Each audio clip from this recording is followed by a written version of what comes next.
How are you managing your emotions in the workplace? How do you handle your emotions in the workplace? This video is about the self part of emotional intelligence. When we hear about emotional intelligence, we usually think about someone who knows how to handle the organization's emotions or knows how to manage others' emotions. But emotional intelligence actually starts with a self. It starts with self-awareness. It starts with self-management. So how are you managing your emotions at work? This is one of the videos in a series that I've been doing about how to work with less stress. And one of the things that causes stress at work is the mismanagement, the mishandling of emotions.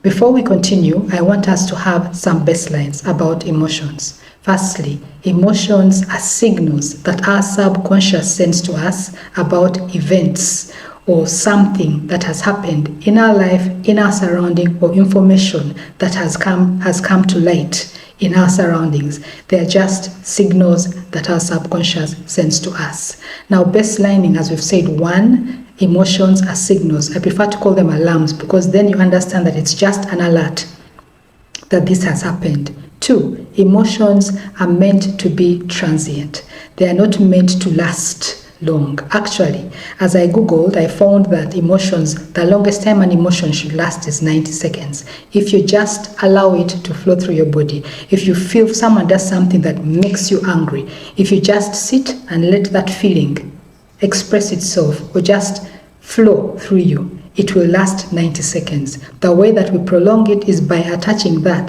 to something else. The person does something and then you say, and they did this, and they also did that, and I remember they did that. That is how we turn something that should last 90 seconds into a state of anger, and it becomes a mood that lasts even much longer. The third thing is that emotions are meant to be managed, not suppressed. They are meant to be managed, not suppressed. When you feel angry, you're not meant to try and control it or to suppress it or to deny it. You're meant to manage it. And the last thing is that emotions are normal. This is actually the major thing. There are no bad emotions. There are no good emotions. All emotions have a purpose and they are normal. Now, when I talk about emotions, I'm going to talk about 6 basic emotions. When I did my research, there were some people who talked about 4, there are some who talked about 8. I'm going to be referencing 6. And these include sadness, happiness, anger, fear, surprise, and disgust. All the other things that we feel are different levels of this thing or different combinations of these basic emotions. For example, anxiety could be a mixture of fear and anger or something of the sort. So when I'm referring to emotions, these are the basic emotions that I'm talking about. Let me share a small story about emotional management at work. There was a young man who used to work in an organization where I also worked, a very good looking young man. Actually, when we'd go for meals, because we used to have like a central dining, you'd find most ladies would stare at him as he walked in and they're like, ooh, ladies were really, really oogling at the young man. I never ever talked to him while I was in the organization, but I made note. That's a good looking young man. I left the organization and several years later, I bumped into him at an event of a mutual acquaintance. And when I looked at him, I was shocked to see how old he had become. His face looked old. His face actually looked old. And he had grayed. His hair actually the hairline had gray hair at the front. And I understood what was happening because I had seen that look on men before. So I walked up to him. I just said hi. He responded. And I told him, you're being stressed at work. And he says, yes. And I told him, your boss is a woman. And his eyes just opened up wide and was like, how did you know? I told him, I understand. Because what usually happens, what usually stresses men to that point of looking like that is work. And what usually stresses them at work is not so much if it's a male boss, because men know how to deal with men who have toxic traits. But when they encounter a female who has toxic traits, they do not know what to do. They do not know whether to shout, whether to keep quiet, whether to talk back. They actually do not know what to do because men were usually not trained to deal with emotions. And I have seen this with other colleagues and friends of mine. who actually began to engage in unhelpful or unhealthy activities because they were finding a way to express the stress that they were feeling from dealing with a person, a female on their team. One of them, it was on the team, one of them, it was a boss who just had toxic emotional traits. So how can you deal with emotions at work? How can you not allow them to begin to age you so much that you actually get early gray hair, whereas my friends were actually engaging in unhealthy, actually life-threatening activities because of stress, because they had failed to manage the emotions that they were feeling from the toxic behavior from the colleagues they were working with. How can you manage emotions? We're going to first start with self-awareness. You need to understand yourself. That's the first thing. You need to understand how these emotions show up for you. Those 6 basic emotions and the different expressions of them. How do you feel when you're angry? What does that feel like in your body? What does sadness feel like in your body? For example, for me, I know that anger rises up from within me. I can actually feel it when it's rising.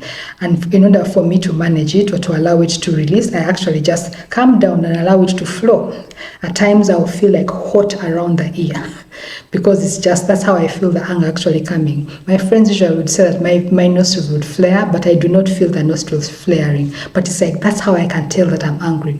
Fear for me is like something, it rises from the back, and it's something that it's like I feel something cold or chilly that's just rising over me. So how do these different emotions show up? Because at times you feel an emotion or something happens and you don't even realize that you're angry because you haven't made yourself familiar with how that emotion feels for you. So that is one of the first things in understanding. How does the emotion show up for you? And the second thing is, what triggers that emotion? What makes you angry? For example, one of the things that I've talked about in previous videos is shouting at me is a threat. So for me, shouting at me elicits both anger and fear. And that I've come to understand. Shouting at me is a threat.